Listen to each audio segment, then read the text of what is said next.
Bienvenido, Alex, nuestro médico gastroenterólogo de la Clínica de Valdivia, que nos acompaña en nuestros programas para ir conociendo y educándonos en relación a ciertas enfermedades, ¿no es cierto?, que se nos van presentando a lo largo de la vida.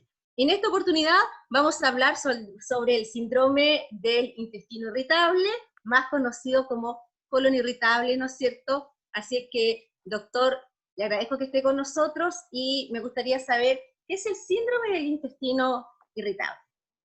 Hola Antonita, gracias por invitarme nuevamente. Me voy a hacer pasante VIP del programa, ¿ah? Me voy a anotar con alguna credencial, alguna cosa.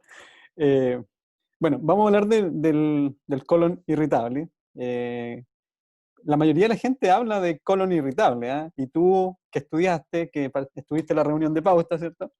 Eh, Obvio, siempre. Muy bien, lo mencionaste de manera diferente, lo mencionaste como el síndrome de intestino irritable, que es la forma correcta. El intestino de las personas tiene varios segmentos, ya lo hemos venido conversando de antes. En Sí. general, tenemos un intestino que se llama intestino delgado, que tiene una longitud variable de varios metros. Y finalmente, el colon, que es la última parte del intestino, que se llama también intestino grueso. Y el síndrome de intestino irritable, en general, es la afectación de, de esta estructura, digamos, de el intestino delgado y grueso por igual, no necesariamente de una parte en específica, ¿ya? Y que las Ujú. personas manifiestan como una sensación de dolor. El síndrome de intestino irritable, entonces, es el dolor abdominal que se mantiene en el tiempo, ¿ya?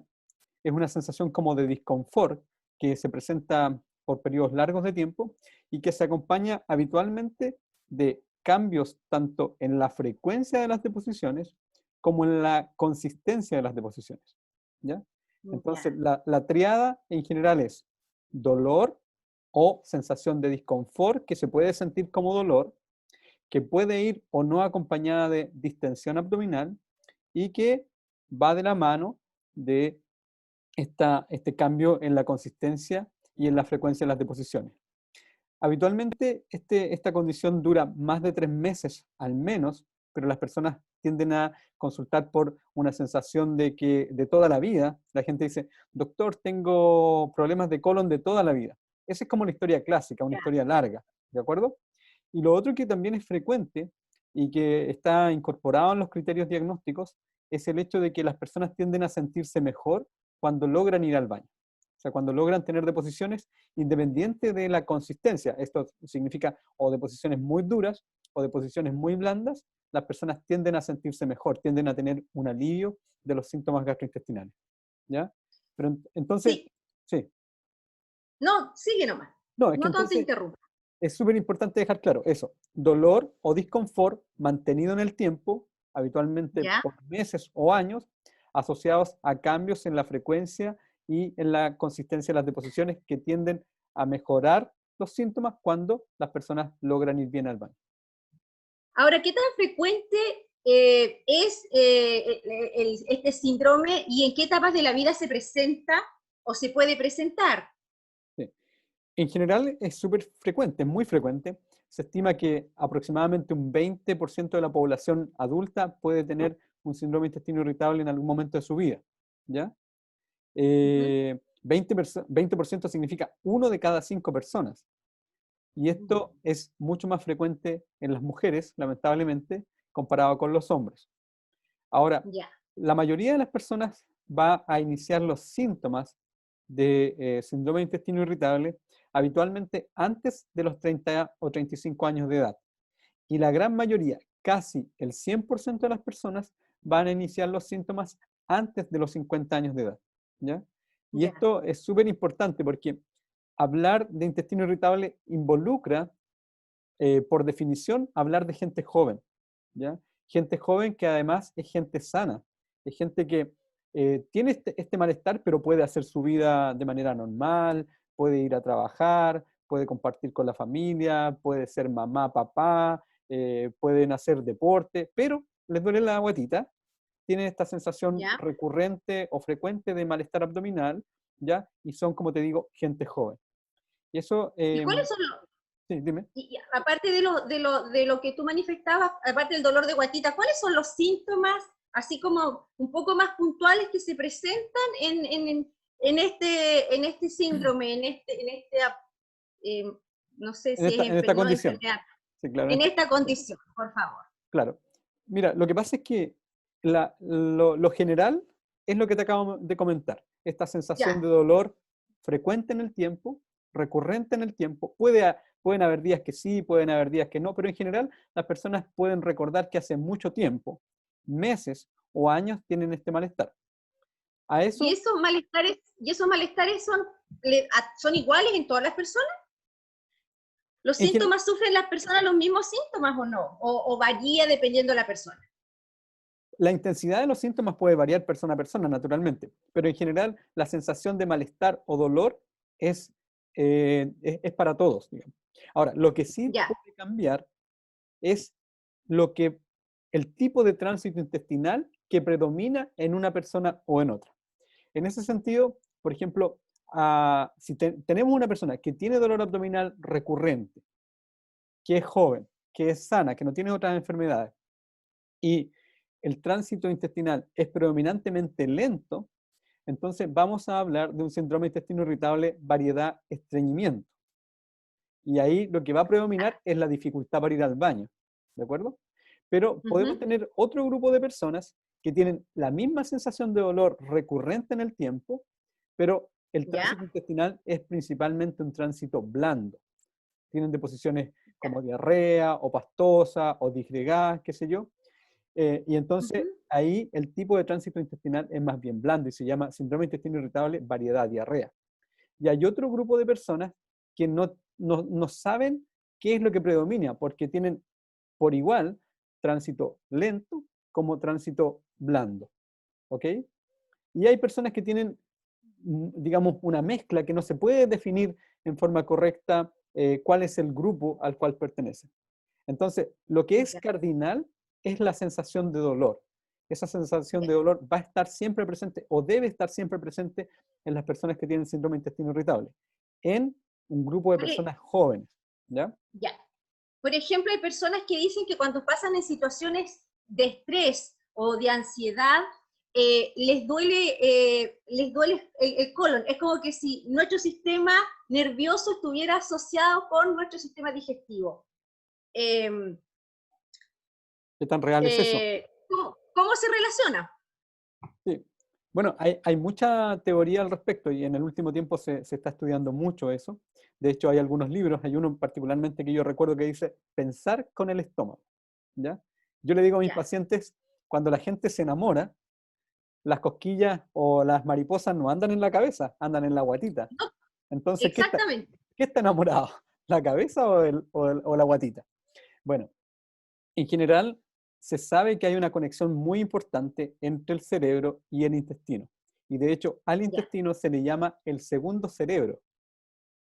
Y de hecho, es tan importante esta conexión que es muy probable que esto que tú dices sea real y que en el fondo lo que ocurre es que el intestino de las personas es un intestino más delicado, más sensible, ya. que les duele a ellos, ¿ya? Frente a situaciones que son normales y que a otras personas no les generan dolor. Y entonces, condicionantes ambientales, experiencias en la primera infancia o durante la niñez, pueden ir condicionando que efectivamente se genere un vínculo entre el cerebro y entre las experiencias emocionales, de estrés, qué sé yo, y el intestino. Y sea el intestino la expresión clínica de esa sensación de estrés o de esa sensación de ansiedad o qué sé yo. De hecho, es súper relevante tener en cuenta que la modulación emocional de las personas depende del bienestar del intestino. De hecho, las sustancias que circulan en nuestro organismo para que las personas estén emocionalmente bien se Los producen neurotransmisores. neurotransmisores, como por ejemplo uno que se llama Ujú, serotonina, que es muy frecuente en el contexto de la depresión. La mayoría de esa ujú. serotonina que tú o yo tenemos disponible se concentra en el intestino. Y eso es como cuando uno lo lee y dice, wow, si esto se supone que es el cerebro. No, se concentra en el intestino y es el intestino el que contribuye a la producción de esa sustancia. Entonces, efectivamente, lo que puede ocurrir es que las experiencias o mi forma de relacionarme con el entorno, cómo yo manejo el estrés, cómo yo manejo la ansiedad o cómo experiencias de mi vida influyen en mí, puedan gatillar o modular tus síntomas gastrointestinales.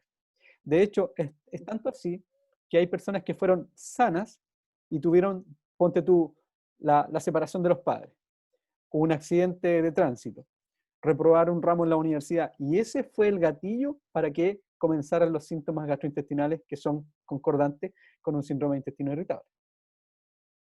Ahora, Alex, cómo se maneja esta condición? Bueno, ¿Cómo la podemos manejar? sí. Lo primero es que hay que tratar de ajustarse al diagnóstico, ¿ya? Y esto Ya, conduce a muchos errores, porque lo que yo acabo de decir es que lo cardinal es el síntoma de dolor, dolor o ya, disconfort o malestar abdominal, que se mantiene en el tiempo. En general, las personas van a tener más de 3 meses de evolución de los síntomas sí o sí, que se acompañan de alteraciones tanto de la frecuencia como de las características del tránsito intestinal y que tiende a aliviar ese síntoma de dolor cuando las personas van al baño.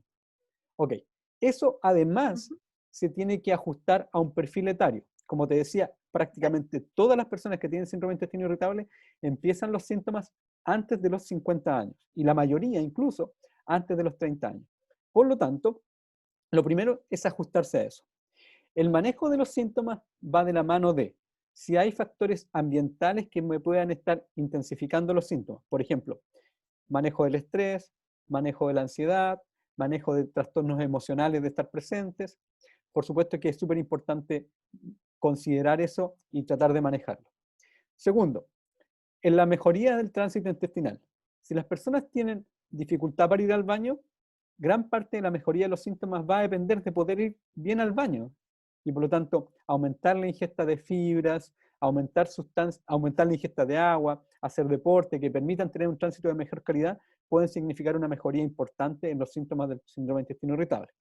Ahora, si las personas tienen un síndrome de intestino irritable, variedad, diarrea, es súper importante descartar, por ejemplo, la presencia de enfermedad celíaca. Las ya. personas que tienen diarrea en el contexto de un síndrome de intestino irritable pueden tener hasta 6 o 7 veces más riesgo de ser celíaco que una persona normal. ¿Ya? La intolerancia a la lactosa. En los adultos, la intolerancia a la lactosa da para un tema, ¿eh? Pero en general Ya. es Entonces muy, va a ser el próximo. ok, es muy Ya, frecuente que las personas tengan mala tolerancia a la ingesta de lácteos. Eso lo vamos a ver ya, después por qué. Y entonces comen lácteos y se hinchan, comen lácteos y tienen dolor, comen lácteos y tienen diarrea, comen lácteos y tienen más ruidos, qué sé yo. Por lo tanto, también es un factor que podemos sacar de encima de cada paciente. Bueno, y adicionalmente a eso, hay medicamentos que ayudan a que el intestino esté menos sensible, se llaman antiespasmódicos, típico de esto el trimebutino, por ejemplo. Hay medicamentos que tienen efecto ansiolítico que usamos de manera combinada.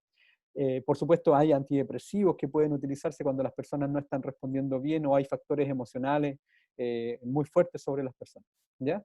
Y lo otro que también es interesante tener en cuenta, partiendo también de la base de cómo se hace el diagnóstico, es que en general en los otros grupos, suponte tú, en adultos, cuando tú te enfrentas a un paciente que puede tener los adultos sobre los 50 años, que puede tener ya, los síntomas, siempre es necesario hacer un estudio más complejo, más extenso, por ejemplo, con estudio ya. endoscópico, con imágenes, porque hay enfermedades en esos grupos en particular que pueden simular un colon irritable o un síndrome de intestino irritable. Ahí estoy hablando Ok. particularmente del cáncer, ¿te fijas? Entonces, en Ujú. personas mayores, lo primero es ir a descartar enfermedades graves. Pero en gente joven, si uno se ajusta bien al diagnóstico, en general el diagnóstico es bastante seguro, ¿ya? Ahora, Ujú. también me pasa mucho que viene una persona y me dice, doctor, fui a la urgencia por una crisis de colon. Y yo le digo, pero si la definición de colon irritable es un dolor crónico, ¿por qué vas a la urgencia por una crisis de colon? No es que la esté culpando a ella, digo que decir que el colon o que el colon irritable o el síndrome de intestino irritable da crisis eso tampoco es correcto. Siempre hay que descartar otras cosas, ¿ya? Siempre hay Ya. que descartar una necesidad de una cirugía, un cuadro que se deba operar o alguna otra condición grave que tengan las personas. Entonces, no podemos hablar de crisis de colon irritable, no existe. A mí me parece que no es correcto hablar de crisis porque en general lo que te digo, los criterios son dolor mantenido en el tiempo asociado a estos cambios del tránsito intestinal, dolor que mejora ¿Correcto? con la evacuación y que se asocia esencialmente a un perfil etario joven y que son habitualmente personas jóvenes.